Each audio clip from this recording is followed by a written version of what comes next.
Welcome back. Now what we need to do is that we need to work on the place order function.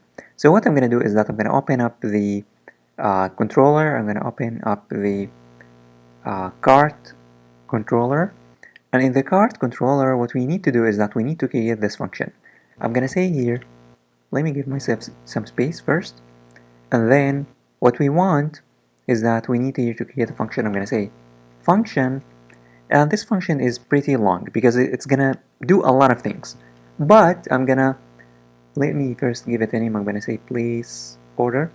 But I'm gonna break down the process into, or the steps into a few small chunks so that you understand.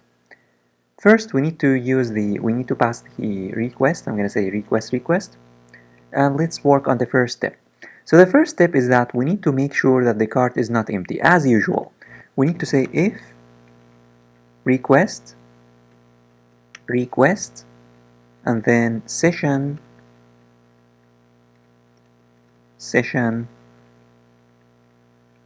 cart session has cart. If the session has cart, only if the session has cart, then we can move on and uh, place the order. Else we just redirect. We just say here return redirect to the home page.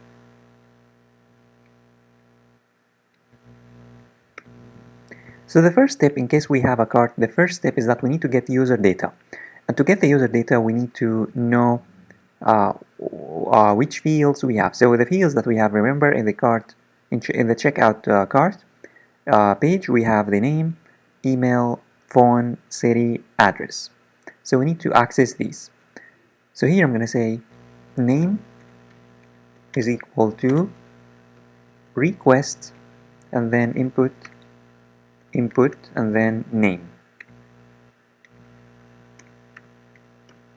And then we need the email,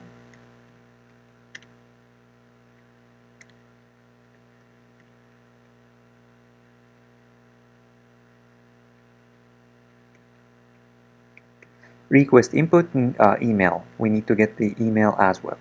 We also need the city and the address. We need the phone, city, and address. So I'm going to say phone.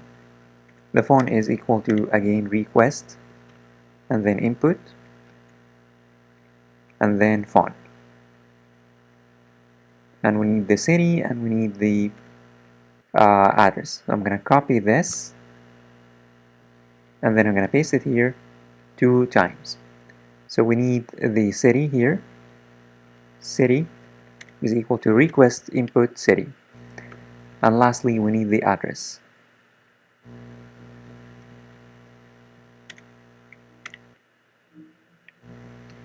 Address. However, this is not enough because we need two or three more things. We need to know which products that the user wants. Of course, the products are stored in the cart, so we need to get that from the cart. We also need to know the cost, the total cost, which is also stored in the cart.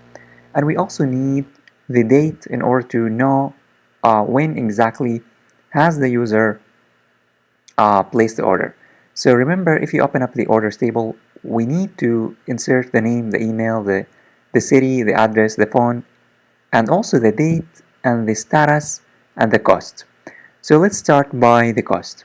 The cost is the total cost. So the cost is the total and it's stored in the session. So we need to say cost. The cost is equal to request session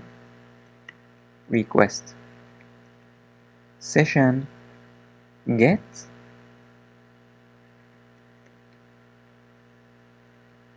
total. We need to get the total amount that the user should pay in order to get their products.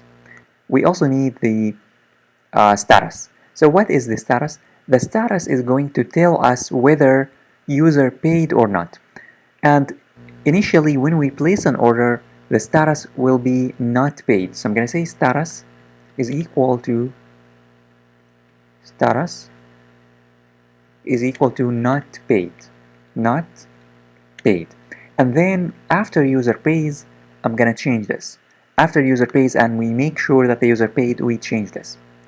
Finally, we need the date. We need this date. So for this date, we need to say date